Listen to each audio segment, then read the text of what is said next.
improved slightly, although their record was still 2-9. The offense still struggled as the Ducks tried Kevin Lusk, Dana Hill, Mike Owens, and Mike Jorgensen at quarterback.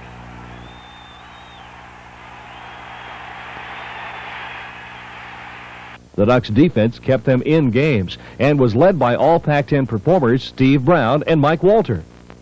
Coach Brooks has never seen a player play as hard for an entire game from the snap of the ball to the whistle as Walter.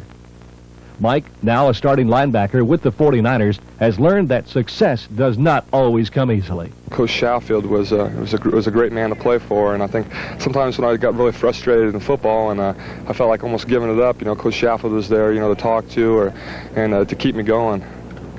Mike Jorgensen's performance was impressive the latter part of the season. One of the highlights of the year was against Notre Dame.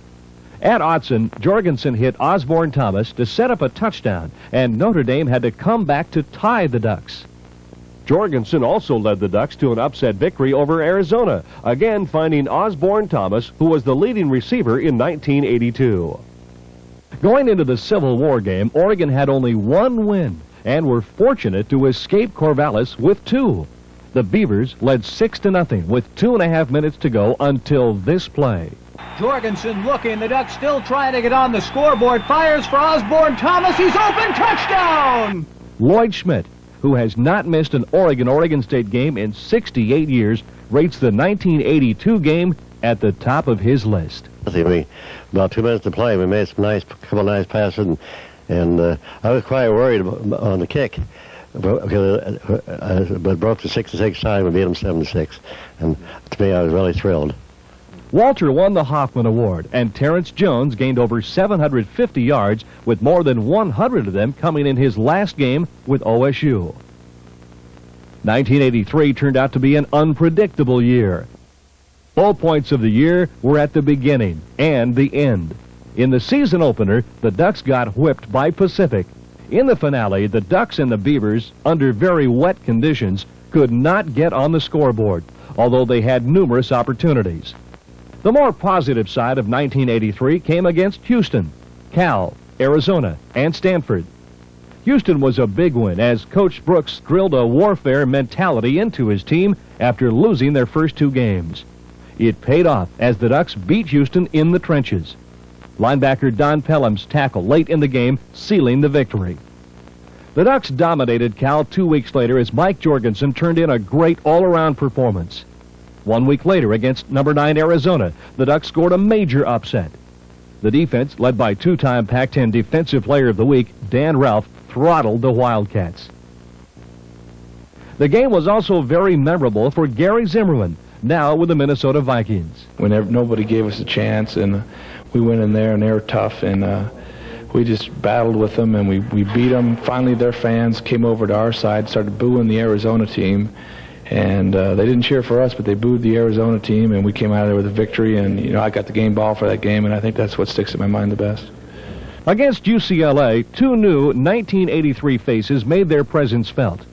After falling behind 21-0, Coach Brooks decided it was Miller time. Lou Barnes, who made All Pac-10 as a punt returner and won the Hoffman Award, fielded a UCLA punt and made one of the great all-time cuts to find a clear path to the goal line. The Ducks' comeback bid fell short this time, but the fans had caught a sneak preview of coming attractions. In his first start at quarterback, Miller led Oregon to their 4th win, seen here against Stanford. Tight end Doug Herman, Barnes, Ralph, Zimmerman, and punter Kevin Hicks, who had a 75-yard kick, were first-team All-Pac-10 in 1983. Guard Gary Zimmerman became Oregon's 15th All-American. In 1983, the night before Picture Day, all the seniors, we got together and decided that we needed to initiate the freshmen or the rookies. So we decided we'd make them unite together by shaving their heads. So after a bed check was conducted, we all met in the restrooms in the dormitory, and we slowly rounded the freshmen up one at a time. And we gave them all different haircuts. We gave some bowl cuts, and we gave other stripes and other Mr. T cuts, and we just made them all look a little different, and they finished themselves off the next morning. This was the year of Chris Miller. And some of these guys just couldn't stand to see their hair gone, but they got their heads shaved down to just skin. The next day we show up for pictures, and Coach Brooks just about had a fit because he didn't know about this till we show up for pictures. And so it was a big ordeal then that all these guys with shaved heads and the coaching staff got all upset. But I think the guys we did it to nowadays think it's pretty funny, and they don't mind it happened to them. It brought them all together, I think. So in the first game of the 1984 season, Oregon trailed a mediocre Long Beach State team at halftime 17-7. Chris Miller and Tony Cherry, neither of whom had made first string, came off the bench and ignited a rally to upend Long Beach 28-17. The Ducks went on to win 3 more in a row. Against Cal with the game on the line, Miller decided to go against the percentages and gamble on the big play. In this waning seconds of the game, when I hit Lou Barnes, I went out to the huddle and I said, hey, the coaches want me to throw the fullback or the tight end in the flat or in the medium range area and set up for a field goal. But I said, I'd rather not depend on a field goal and rather throw a touchdown pass and win the game.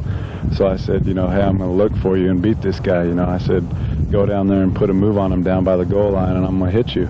And, it turned out because he put a move on the guy and I saw it and threw it. He caught it and we won. And that's something, that you always want to be able to do is tell a special athlete like Lou Barnes or somebody, hey, I'm going to be looking for you even though you're not the main guy on this route. 4 big wins were followed by 4 close losses until Oregon met the eventual Rose Bowl contestant, UCLA. And here's a flea flicker for Barnes on the reverse. He's got some room. 30, 35, to the 40, 45, midfield. Cuts away, gets the 45. He could go all the way at the 40. And what a run by Barnes. The game was filled with big plays. Airs it out for Holman. And Holman has it for a touchdown. Oregon led throughout most of the game, but UCLA almost came back in the last minute. They decided to give the ball to Gaston Green on 4th and 1. Handheld, have the Oregon Ducks, and they're going to come away with a victory here. Although it was not a victory on the scoreboard, the Ducks held the #1 ranked Huskies to just 3 first downs and only 109 yards total offense. To walk out of that stadium, even though we lost by a few points, to walk out of that stadium knowing that as a defensive unit you had physically stopped them and punished them. And unfortunately, we lost the ball game, so of course we were sad there. But as far as an accomplishment, it was a great feeling because you walked out of that press box and Husky fans, it was like a defeat to them. And we weren't yelling, but it was a great feeling just to look at them knowing that they weren't as good as they thought they were. The Civil War game turned out to be a time for Oregon to reassert itself. Oregon trounced the Beavers 31-6 as both the offense and the defense gelled. Tony Cherry put the finishing touch on the season as the Ducks finished 6-5. Cherry, Barnes, and safety Doug Judge were first-team Pac-10 selections along with tight end Doug Herman, who won the Hoffman Award. Oregon and Washington State kicked off the 1985 season on national television.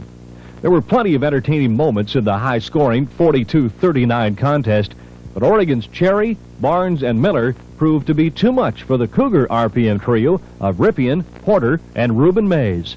My favorite game was playing Washington State. The year after Reuben Mays set the rushing record against us, he had 357. So ESPN, or TBS, WTBS it was, decided to put the game on because they figured Reuben would have a good game and we'd get demolished as we did before. But we grouped as a team and said, well, we're going to turn the tables on them and show them who's boss. So we went to Pullman and had a great time. It was the first game of the season and we came out fired up. And they were publicizing them on TV. They never gave us a commercial. They were the RPM, all this. And we didn't like it. And we were just really motivated. And I was motivated, really, really fired up. And I went out there and performed the best that I could. And their players were talking too much. And we didn't talk too much. We just performed. And it just showed that we were the better team. After a heartbreaking loss to Colorado on the last play of the game, Oregon rebounded against Stanford. Tony Cherry gained 227 yards, which put him second on the all-time single-game record list. Cherry finished the season with 1,048 yards, the third Oregon running back to go over 1,000 yards in a season. 2 more heart-wrenching losses, one to the Huskies and the other to Cal, where Oregon blew a 21-point lead, were hard to swallow. The Ducks found new life against the Aztecs of San Diego State as Miller passed for 368 yards and 4 touchdowns. The Ducks had no mercy on the Beavers at the end of the season. The game was literally filled with one big play after another, even though it was played under freezing conditions. Cherry was all Pac-10 at running back, and Chris Miller was the cream of the crop of fine Pac-10 quarterbacks. Lou Barnes repeated as first-team Pac-10 wide receiver, and in 1985 became Oregon's 16th All-American. My first touchdown was probably the most exciting, you know, the best feeling that I got from scoring, because that was, you know, my first Pac-10 touchdown against Ohio, you know, against Houston. And it kind of opened the game up, and we got back in the game and won it, you know, in the last, I think, the last quarter. So the feeling is always good, but nothing like that first one, or like my first touchdown in professional football. In 1986, the Ducks were hoping to improve on their previous 5-6 record, despite facing one of the toughest schedules possible.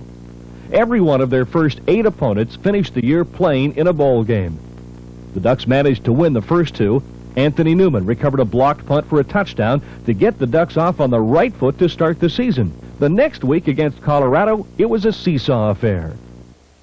Freshman Derek Lavelle scored with 44 seconds left to play to make the score 30-29 Colorado. Oregon went for the 2-point conversion to win it, but Miller's pass did not connect with Tim Parker. Oregon's only hope was a tall order. Kirk Dennis gets his kick away. It bounces high in the air. Tim Cooper has recovered for Oregon. The Ducks with new life. Miller out of the shotgun. Backpedals, looking left and right. Steps up, fires for J.J. Burton. He's open.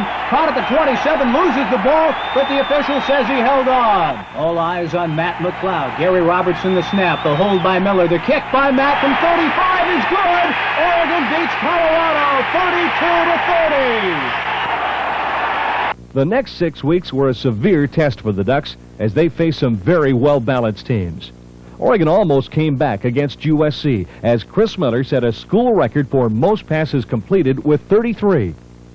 Going into the last 3 games of the season at 2-6 and with no hope for a winning season, all the Ducks had left was their bruised pride. But they came through against Cal, sparked by Miller's pass to freshman Terry Obie. The victory was especially satisfying for Coach Brooks. Damn proud of you, okay? I told you I loved you last Sunday. I can't tell you how much I do. It's the greatest damn comeback after 6 terrifying weeks that I've ever seen. And guys, it doesn't stop here. Derek Lavelle continued to shine the next week as Oregon controlled the Cougars. The 1986 Civil War was an emotional one as the Beavers were talking like it was going to be the year to dethrone the Ducks. They were talking how this was the year, how they were going to beat us. Was the most gratifying and satisfying win because we just crushed them and shut their mouths up. And, you know, it's important not to lose to them just because of the recruiting competition and the in-state competition. Lattenberry ran for 3 touchdowns, showing off his speed and power. Lavelle had a great freshman year and often brought Duck fans to their feet as he does here, displaying his hurdling style. Chris Miller repeated as all Pac-10 quarterback and became the first-round draft choice of the Atlanta Falcons in 1987. During his career, Miller broke 13 school records, including total offense and touchdown passes. A big reason why I came here was, you know, because Coach Toledo came here, Bob Toledo, with a new offense and a new system, and I saw a good opportunity here. One of Miller's favorite targets, Bobby DeBishop, broke Russ France's school record for receptions by tight ends with 40. Mike Preacher, an all Pac-10 selection at punter, set a school record with this 78-yard punt versus Nebraska. Before the 1987 football season began, the expectations for U of O victories had seldom been lower. A schedule rated as one of the toughest in the nation, and a redshirt freshman quarterback trying to fill the shoes of Chris Miller had the experts giving Oregon 2 or 3 wins at most for the season. Coach Brooks set the tone before the season, saying it was not a rebuilding year, and that the young players would need to play like veterans. Freshman Bill Musgrave and sophomore Terry Obie were 2 who did just that in the first game at Colorado. Anthony Newman came up with some big plays as the Ducks, a 17-point underdog, stunned Colorado 10-7. 17-point-and-a-half underdog, and we got the respect. The next week, Oregon had their opportunities, but fell short against a highly rated Ohio State team. The offense and defense struggled with San Diego State, and with their backs to the wall, the Ducks drove the length of the field to overcome the Aztecs. Next were the Rose Bowl hopefuls from Seattle, before an all-time record crowd at Autzen of over 45,000 fans. The Huskies scored on their first possession, but the Ducks got everyone's attention minutes later. Musgrave back to throw. A pump fake, want to go for the long one. Oh, he's got Obi wide open at the 50. He could maybe score. He'll go to the 30. Chase from behind the 20. The 10. It's going to be touchdown Ducks. No penalty flags. The score will stand.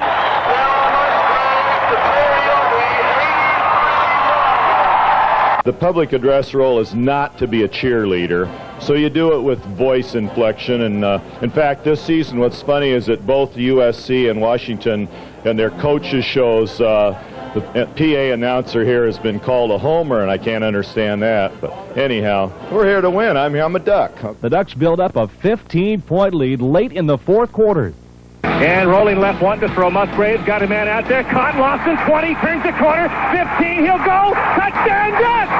Russell Wilson!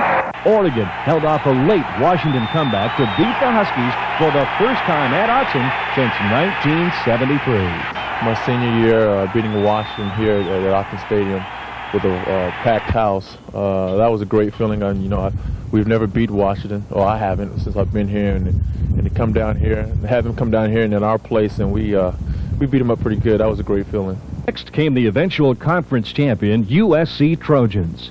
Oregon struck quickly, building up a 21-0 lead. Looking, still looking, into the back of the end zone. Touchdown Ducks! Big Tim Parker! Bill Musgrave and Terry Obie teamed up later in the game on a clutch pass and catch to seal the victory. Beat a team that I've never had the privilege of beating as a head coach. There's only 2 teams in the league that don't have a league loss. Only 2. And we play them next week. At 4-1 and ranked 16th in the nation, it looked like Oregon would likely go to a bowl game. They started out well against UCLA, but later in the second quarter, the second of 25 turnovers in the next 4 weeks all but ended those hopes. The most frustrating game came against Stanford, as the Ducks were superior throughout 59 minutes of the game. On the last play, they went for the win instead of the tie, and came within inches of winning the game. Stanford, Cal, and Arizona State were all winnable games, but with 2 weeks left in the season, Oregon stood at 4-5. With Musgrave on the sideline with an injury, Pete Nelson led a resurgence of the Ducks offense against Washington State. The Ducks then demolished Oregon State 44-0. In 1987, Kirk Dennis set a new school record for field goals with 15.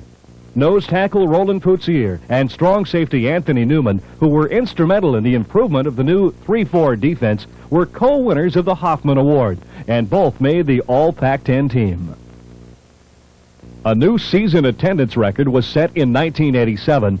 I think the program's come a long way, especially as far as fan support and booster support in the state of Oregon. The alumni have been really behind it. I think for me it was a real personal experience being a cheerleader and having my father coach the team, because I had such an investment in the outcome of the game that I really was able to get into it perhaps more than anybody else. I think cheerleading in college athletics is one of the exciting things about the games of football and men's basketball. Cheerleaders can really promote the spirits of the team. When the team's behind and losing, or when they're winning, they can excite the crowd to get behind them even more. It's kind of an exciting feeling to be in front of 40,000 people and having them scream and shout "Go Ducks" on both sides of Autzen Stadium in a tight game. That home field advantage is a big plus in any team's perspective going into a game. When the fans get behind you and they get riled up and get doing the wave, and the other team can't hear, especially the offense, they can't hear their own cadence. That makes the defenses feel that much better and stronger and want to perform to their best ability in front of their own fans. When it comes towards the end of the game, the players get tired. They're not thinking about the game. I'm not have the total focus on the game. They're thinking about, I need to rest. How can we get out of here? How can we stay off the field all day? And that's when you need the fans come in and start yelling at them, get them going, and say, hey, I got to pick it up for these guys, because they're in here, they paid to watch us win, so we have to win. Along with a winning record, the Ducks swept all of the Northwest schools for the second time in the 1980s. no minor accomplishment for a team dominated by young players. A new press box, skyboxes, locker rooms, and coaches' offices are scheduled to be built.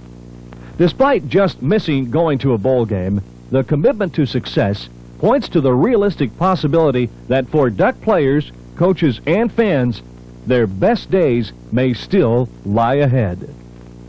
2 times in 1970, Jerry Fry was named the nation's Coach of the Week.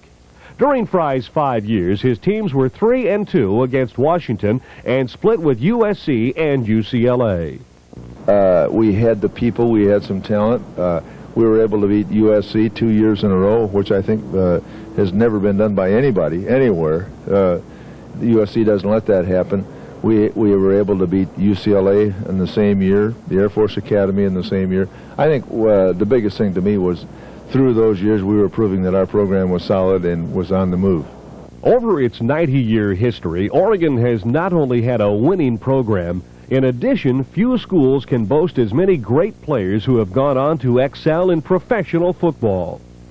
An all-pro dream team composed of former Duck players would look like this. The defensive line would be anchored by George Christensen, a 2-time All-Pro in 1931 and 1935 with Portsmouth and the Detroit Lions, and Bill Morgan, an All-Pro with the New York Giants in 1935. Amazingly, the 2 tackles on the 11-man All-Pro team were both from Oregon. At the defensive ends would be Ron Snidow, a 10-year starter for the Washington Redskins and the Cleveland Browns from 1963 to 1972, and George Martin, who will be beginning his 14th year with the New York Giants. I think one of them is being in the record books for being the defensive lineman who has the most touchdowns. And I'd have to think of also being one of an elite few who have scored a safety in the Super Bowl. Those are some of my biggest thrill. Of course, the touchdown against Denver last year of going 78 yards is something that I don't think will be broken in the near future. One linebacker would be Dick Doherty of the L.A. Rams, who capped an outstanding 8-year career by being named All-Pro in 1958. The other outside linebacker would be one of the NFL's all-time greats, Dave Wilcox from Vail, Oregon. Wilcox terrorized offenses for 11 years and was named to the Pro Bowl team 7 times between 1964 and 1974. One thing I really remember my first year in the pros was the concept of all these guys who were, quote, all pros, and actually watching on film and laughing and snickering and realizing they were doing it with their press clippings and their actions. And I can remember talking to guys about it, and then we went and played the 49ers. And there was an old Oregon Duck, number 64, Dave Wilcox, playing left outside linebacker, and I said, is he any good, or is it another paper All-Pro? And they just kind of laughed. We go into the pregame meeting and everything, and the offensive coordinator gets up there and has 64 circled on the chalkboard and tells the quarterback, wherever you see this guy, go the other way. Enough said. The middle linebacker in this 4-3 defense would be Iron Mike Mikulak. I made All-Pro in 1935 as the fullback, and people at that time referred to me as the original middle linebacker. An outstanding defensive backfield would have 9-year pro Willie West, a 2-time Pro Bowler between 1960 and 1968 at one corner, and Steve Brown, a 5-year veteran with the Houston Oilers, at the other.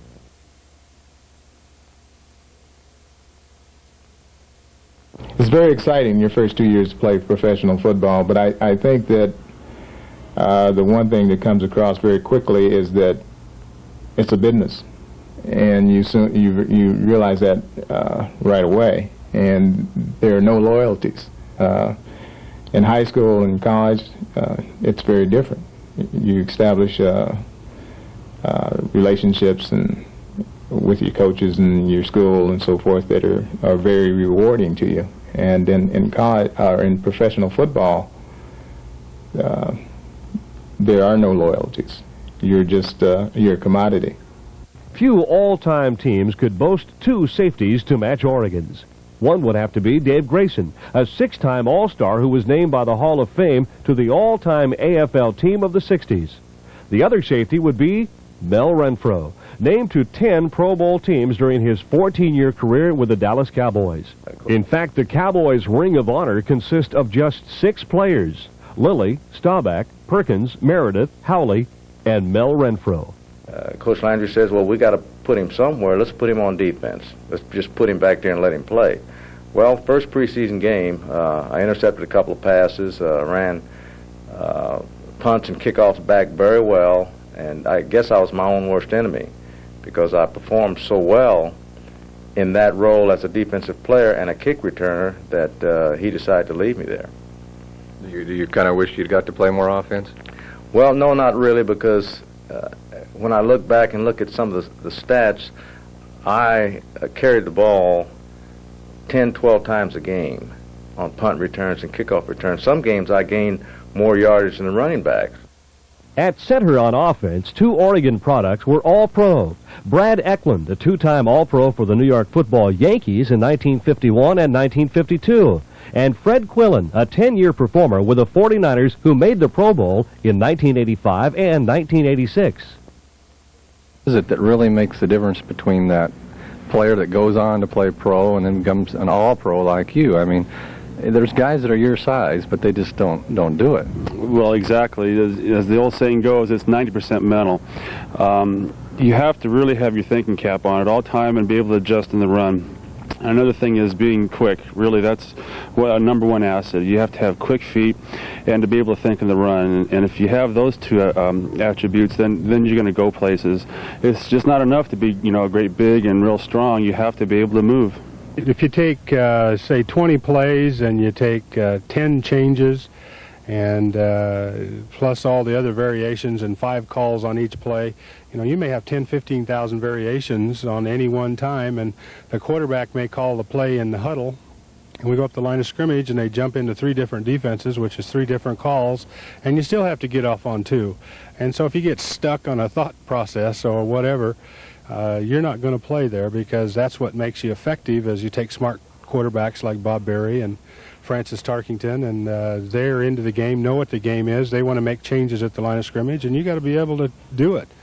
And you know, I was one that could, and so I got to play a little bit with the very talented people in the NFL. Maurer, an 8-year veteran who played in 2 Super Bowls in the 1970s with Denver and Minnesota, would be one guard, and Pat Matson, a tough 10-year starter with Denver and Cincinnati, would be the other guard. One tackle would be Tim Stokes, a steady performer for 10 years in the NFL from 1973 to 1982. Gary Zimmerman, who was named the NFL's best offensive lineman in 1987, would have a spot on anybody's all-time team. Well, ever since I was a little kid, I've always wanted to play pro ball, so it was a goal in the back of my head that I was going to do this. But also I enjoy lifting weights. I think it's a good release of stress, and after studying and schoolwork, you know, I'd come out here and relax and lift weights for a couple hours, and it just seemed to take me away from the hustle and bustle of schoolwork. So, you know, I enjoyed it, and consequently it paid off. Few teams could boast a tight end to match 13-year pro Russ Francis. I think the major change from college football to professional football is that everybody at every position is so good. You can overpower somebody in college week to week, and then you'll meet up with somebody that's probably pretty close to the same talent. But in professional football, you're playing against good players every week. You've been named by Bill Parcells as probably the player that he likes to watch the most. Any reaction to that? Bill Purcell certainly knows what he's talking about. No, I'm just kidding. One wide receiver would be Bob Newland, a 5-year performer for New Orleans, and what team wouldn't want 11-year pro Ahmad Rashad, a 4-time Pro Bowler, as the other wide receiver. At the backs would be 10-year veteran Dick James, selected to the 1962 Pro Bowl with the Redskins. James is still 6th on the NFL's all-time kickoff return yardage list. I did score 4 touchdowns. I believe I ran in for 3, and it was the best day statistic-wise that I had. I made somewhere around 150 yards and rushing, and scored the 4 touchdowns, and was within about a yard of the 5th one. The 4 touchdowns is still a Redskins record. It's been tied by Larry Brown, but the 5th one, not too many people in the NFL ever scored 5. And I wanted it very badly, so when I got into the huddle, I said, let's take it in. And Norman Snead called the quarterback sneak and sneaked it in. And he got a lot of static from players and press after the game in the locker room, and he said, well, I thought he said take it in, that he was too tired. So I've never let Norm live that down, but it was still fun. At the other back would be 11-year pro Woodley Lewis, a 1951 Pro Bowl selectee who is still among the L.A. Rams' career leaders in kickoff and punt returns. At quarterback, Oregon's great passing tradition is on display. In his 12-year career, Norm Van Brocklin made 9 Pro Bowl teams, led the NFL in punting 2 times, still holds the NFL single-game passing record with 554 yards. Norm Van Brocklin led the 1960 Philadelphia Eagles at the end of his career to the World Championship, being named the NFL's Player of the Year. The Dutchman was elected to the NFL Hall of Fame in 1971.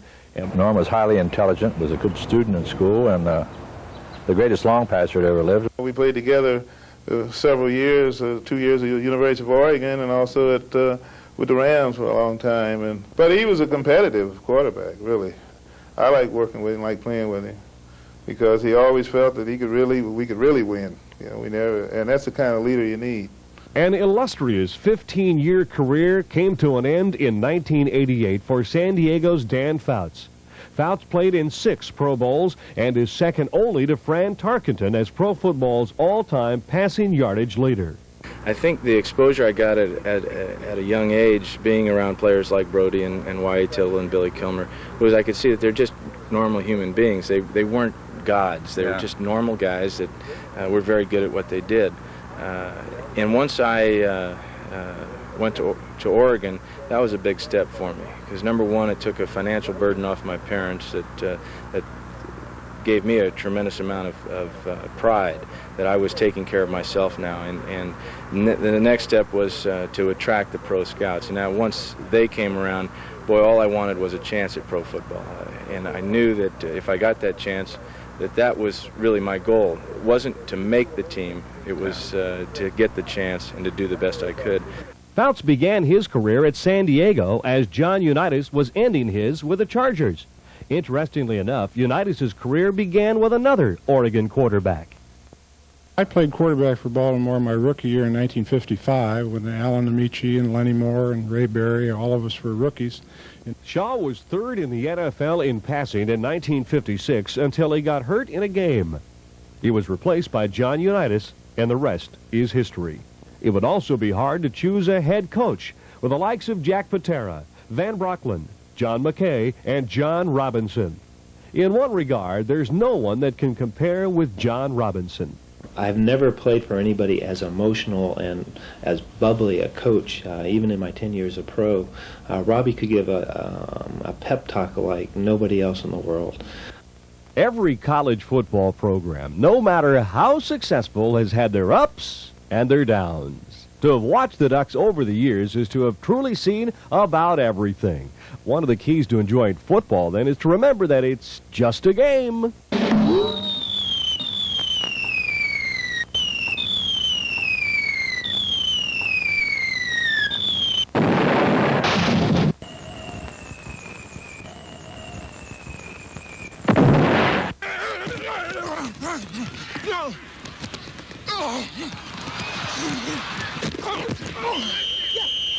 It was Civil War General Robert E. Lee who said, "It is well that war is so terrible, or else we should get too fond of it."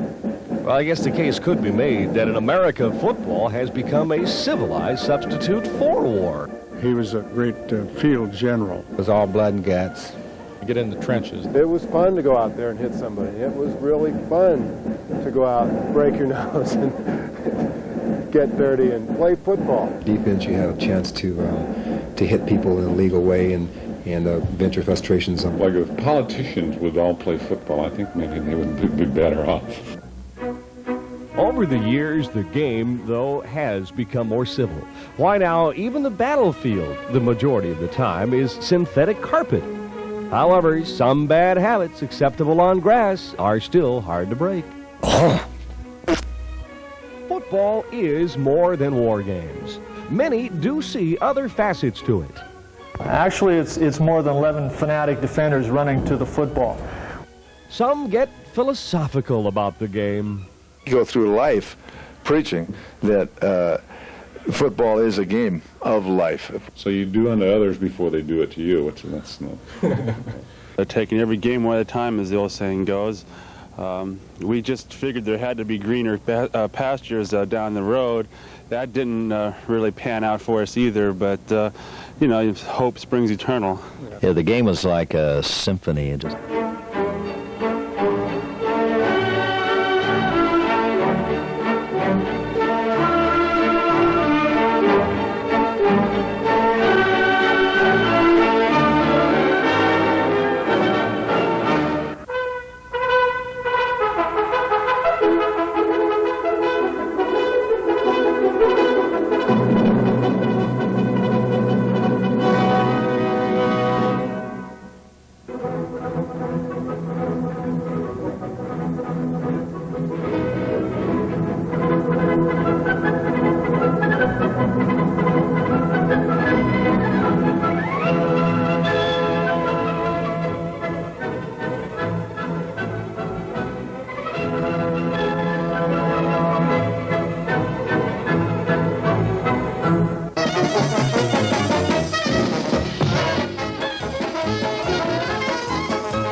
was almost as if it was staged. All of a sudden there's a player down. So I ran out on the field and I go over, and the first thing you do is you try to talk to him, find out what it is. So I ask him, I said, where is it, where is it? And he kind of looks, has his eyes closed, and he looks up at me and he opens one eye and says, how's my acting, is it any good? And I knew right then that there was nothing wrong, but they just wanted to stop the clock. Acting 1 could be a prerequisite for the athletes. This performance fooled almost everyone.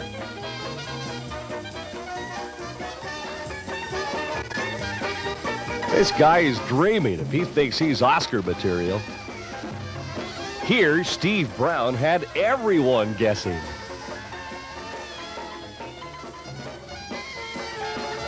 It's not easy, though, being a live performer in front of thousands of people, especially when you're having trouble with a script. Here are 4 consecutive plays against Stanford. The Ducks did manage to win the game. Scene 1, off tackle, take 1. Cut, cut, cut. People, people. Please, give me some help here, please. Scene 1, take 2. Gee, Wally, your hands are freezing. Ready, and... No, cut, cut. Please, backfield, no movement. Scene 1, take 3.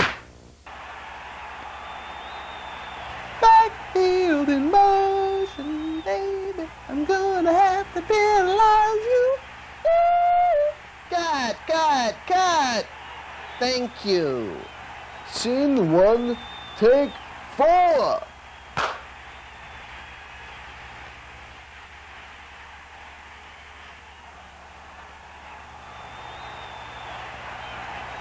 Gee, boss, wasn't they all sides? Don't you want to stop the cameras? No, no, let him roll. It's not going to get any better than this.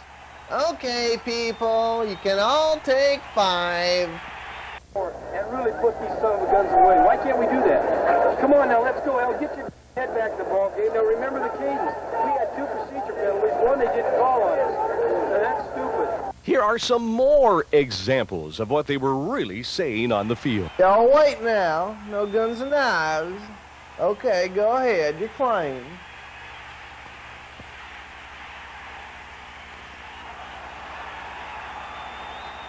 If you boys don't quit your squirming, I'll stop this game and we'll go home this instant.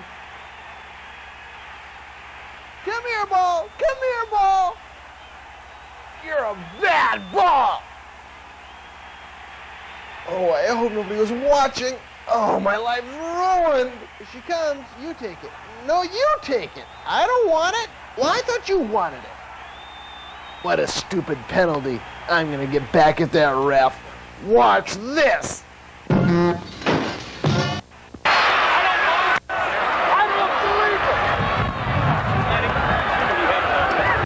Penalty indicated against the Ducks. The referees now occasionally do make some unbelievable calls. Their knack for missing the obvious is sometimes uncanny. In this game with USC in 1954, somehow the ball supernaturally escaped from John Arnett without it being ruled a fumble.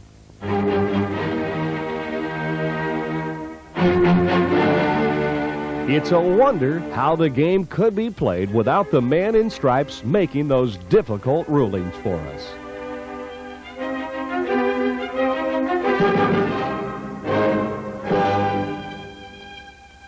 You will receive. You say? You will receive. You will receive. Okay. Okay. Okay. No surprise that players like Ahmad Rashad sometimes think they could do the job as well.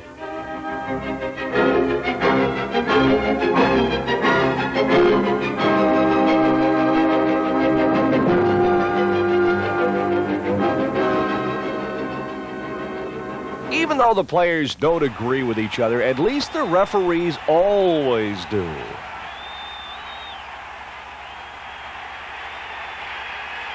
We should remember that they are human, like us, and just want to get into the act. Or they simply just get swept into the action.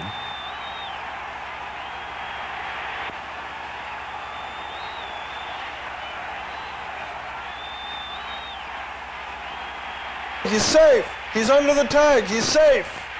Another essential element of the game is the elusive pigskin.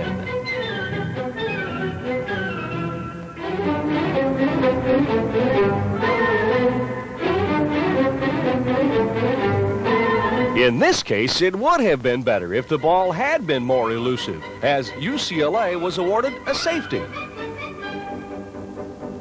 Just snapping the ball to one's teammate can become the impossible dream.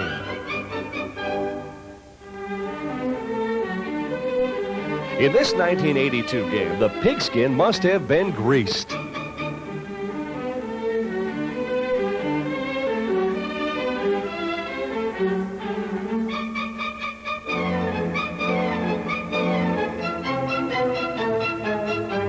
Kicking the ball can also really be a challenge.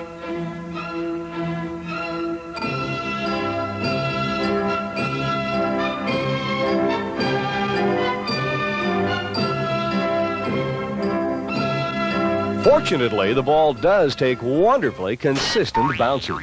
Actually, the Ducks have had their share of good fortune.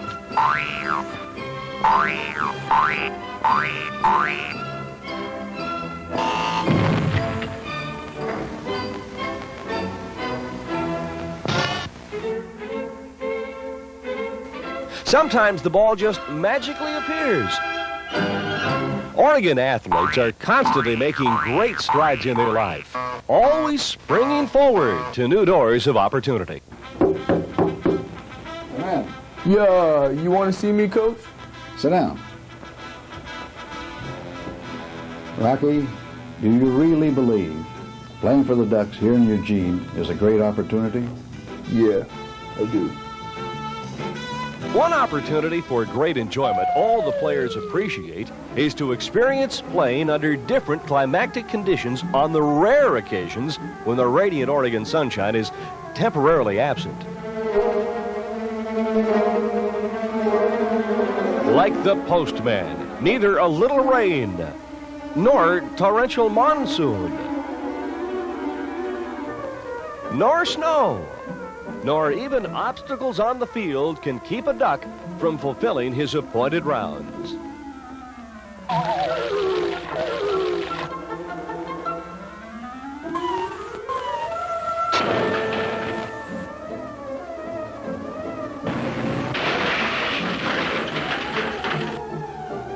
In 1969, the Ducks had a real treat as they traveled to Colorado Springs to play the Air Force. It was so bad that radio announcers Wendy Ray and Mike Goldegger could only guess at what was really going on. Dense fog, worst we've ever seen. Air Force with the football. Play is underway. The crowd is yelling. I'd say that was about a 25-yard yell. Okay. Let's wait for the linebacker. Looks like it moved up to about the 50-yard line. I can just barely make out the field judge. You hope. It was an incomplete pass, Mike. A 25-yard yell and an incompleted pass. What would any game be without a dog on the field? He's at the 50, the 45. He's passing players like they're standing still. The 35, the 30.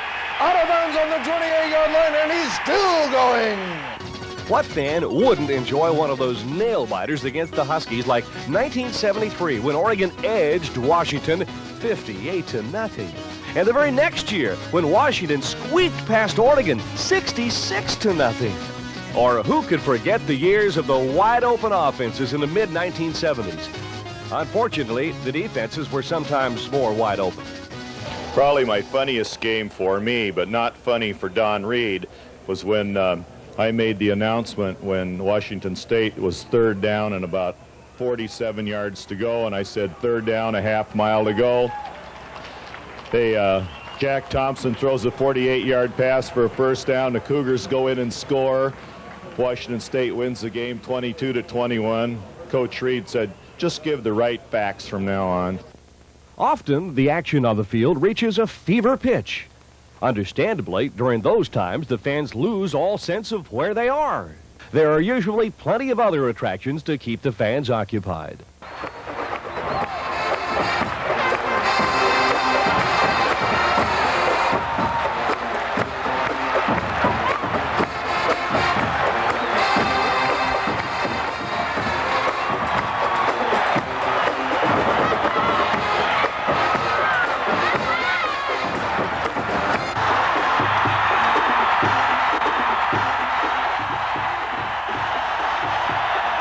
Fortunately, the fans always display the good sportsmanship that the players do toward each other.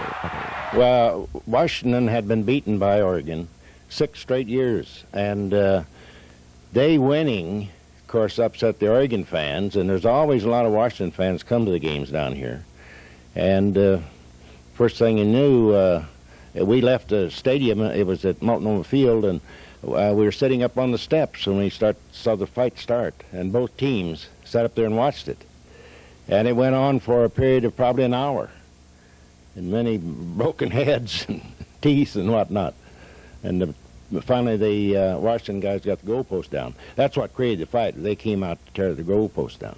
Some games, like the 1970 UCLA Miracle game, even have a supernatural air about them. I'd been down at Roseburg, and they asked me who was going to win the game at UCLA, and I said, well, it's going to be a high-scoring game. In fact, I think John Robinson had told me that, and indicated that, but it'll be a high-scoring game, but Oregon will win, score 41-40, and lo and behold, it was. Mike, I gotta believe that most anybody who heard you do that broadcast of Oregon's comeback over the Bruins probably remembers where they were, maybe even what they were doing. I mean, it was like the U.S. winning the Olympics in '80. I know where I was. I was at Valley River Center. I'd gone in, listened to the game. We were behind by 3 touchdowns. I said, it's over. There's no chance. And I came out, and we're 1 touchdown down and driving, and we're going to win it. Oh, it was incredible. Jerry, amazing to me was the amount of people that were at Mayland Sweet Field when we flew back. Here it is, 2 o'clock in the morning. My first thought was flying into the airport. Gee, I hope there's somebody here to meet the plane. I didn't want to walk home at that time of the morning. When we looked out, when we landed, people all over the place, on the apron, in the airport, wall to wall, standing by the luggage racks outside that couldn't get in. It was an amazing arrival, an amazing comeback. Mike, that had to be an announcer's dream to call an exciting ball game like that. How'd you call the final play? Well, it's been over 17 years, Jerry, and you know, we don't have a recording of it. Dick Enberg was calling the game, I remember, on TV for UCLA in the Coliseum. We don't have that either. Maybe you'd like to use your imagination, Jerry. Well, Mike, since it was one of the most memorable games for Oregon, if not the most memorable moment in Oregon history, I'd probably try to give it some dramatic flavor. Like, well, you remember when the Giants won the pennant in '51? That was big. Or like Al Michaels. Remember when the U.S. hockey team won, how excited he was? I'd probably try it like this. The Ducks win the game! The Ducks win the game! The Ducks have scored 3 touchdowns in the last 4.5 minutes. They edge UCLA by 1. Do you believe in miracles? Oh, my! Oregon has had a real tradition of exciting games. two school traditions, though, the uniforms and the nickname, have not been constants. In the mid-1920s, about the time Len Casanova was a running back for Santa Clara, the U of O football team wore the more easily available blue jerseys with yellow pants. The student body demanded in 1927 that they wear the green and yellow school colors. Also, at this time, the student body voted on whether to change the nickname to Lumberjacks or Timberwolves. Webfoots prevailed, though, and in the late 1970s, the name officially was changed to Ducks. Sometimes just being on the field can cause players and coaches to act a little out of character. When you get on the football field, you're in a different land. I felt that, those players at Oregon State were monsters and, subhumans or whatever. The one time I had a coach get hurt, we were playing back at Army, and Army had scored, and I can remember the play. It went away from us on the far side as a pass, and the player caught the ball. It was a close game, and we were playing very well. Army had a good team that year. And they caught the ball, scored, and Jerry Fry kicks his leg, and he says, "Oh, darn," like that. In other words, also, tore the cartilage in his knee and ended up having to have surgery. Probably the wildest guy on the Ugly Ducklings was a guy named Darrell Ashbacker.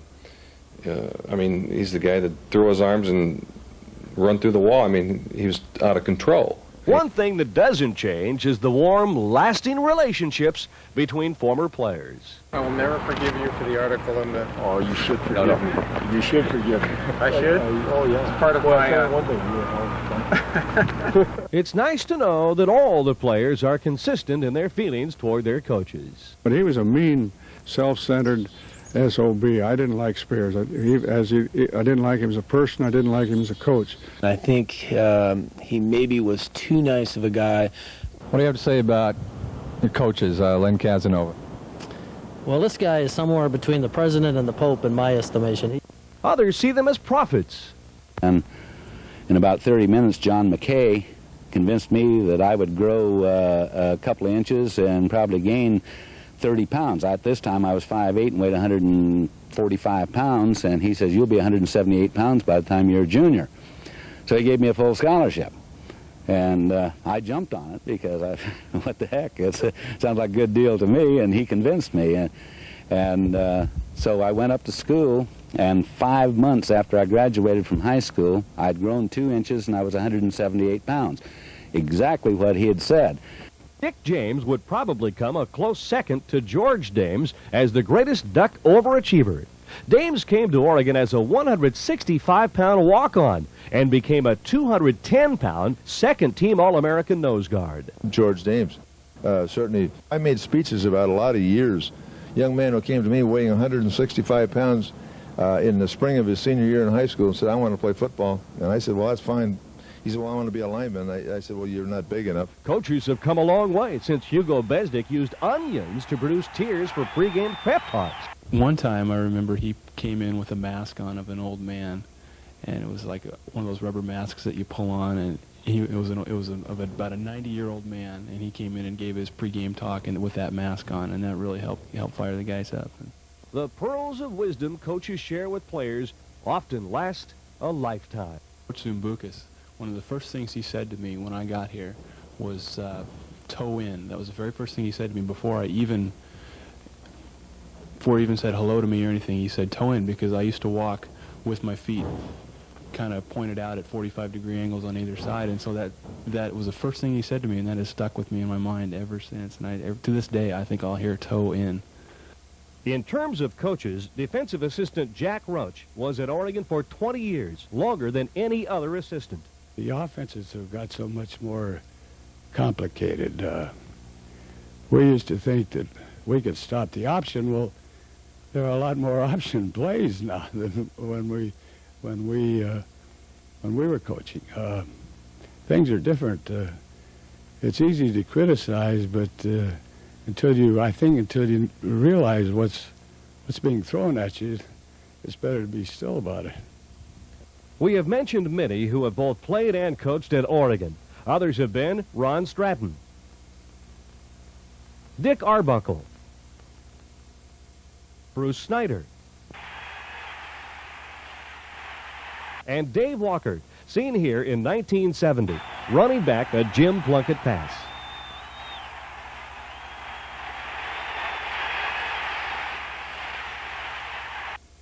Current coaches in the same category are Steve Greatwood, number 64, here blocking against Michigan State in 1979 and receiving a game ball. Bill Terrell has been with Rich Brooks since he started in 1977. 22 is a hit. All right, you got it? All right, give him a hit. All right. Terrell caught this touchdown pass in 1955 against Washington State. Over the 92 years that the University of Oregon has played football, their record is 397 wins, 371 losses, and 46 ties. A lot of credit to the winning record has to be given to the coaches. I really respect the man, and he's done a lot for the Oregon football program. He's a very competitive man, and one thing that kills him is losing a game, you know, or losing a game that you're supposed to beat the team. And, you know, he gets sick over it. Literally, he gets sick, and he's gotten better over the years. But, you know, he used to throw up before games just because he was so nervous and so intense and so competitive. And that's something, you know, that you've got to have in a head coach, and that's something he has. And, you know, he deserves a lot more credit than he gets. When I think back of my decision to go to the University of Oregon, it was one of the best decisions that I ever made in my entire life. And the reason was because of a guy by the name of Jerry Fry. He was my coach, and he was more than a coach to me. When I entered college, I was a young boy, and when I left, I felt like I was a mature man, and that was all because of Jerry Fry. He was a guy that taught me patience, taught me all kinds of things that are more important than just playing football. I remember one time he told me casually, but I've got this system all worked out, now we're going to revolutionize football. I said, a couple of things I got to figure out here. About a week later, I said, hey, John, how about that? Oh, he says, it isn't worth a darn. He says, but he was enthusiastic, just very, very enthusiastic. As is Oregon football, to me. Kaz particularly influenced me on being both caring and demanding of his players. I think that was the key to his success, and of course those things influence you. And of course he was also very much involved in each player. It didn't matter whether you were good or not so good. He was involved because he had to be caring about the not so good, because I wasn't any good as a player, but he always was there worried about me as a human being, and so those were great examples from which to learn. We're getting ready to play Ohio State, and I believe they were ranked 1 or 2 in the nation. And I can still recall getting on the team bus in Columbus, going to the stadium, and we happened to be sitting beside each other. Well, I'm scared to death. I'm going to go play Ohio State, and big stadium all full. And he turns to me and asks me about what I was going to do after I graduated. And he was, I think he was sincerely interested in and expected me to do something worthwhile with my life. And so that kind of interest is what I'm talking about in terms of the type of person he is. As far as the being remembered, I took a personal interest in the kids that I coached. In fact, sometimes I'd be late for a staff meeting, and I remember John McKay used to call me Dear Abby, because I'd be over talking over some kid with some problem that he may have in there. And I feel that I always felt this, the better I knew a kid, and the better the kid knew me, the better job of coaching I could do for him. So those are the things I like to remember, and I like to remember, too, the successes that they've had in life.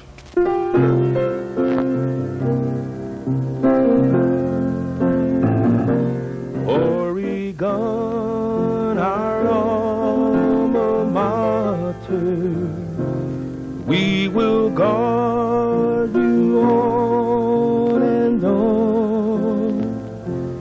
Fellows, gather round and cheer her, chant her glory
out here, and I really feel proud to have been a Duck. And once you're a Duck, you're always a Duck.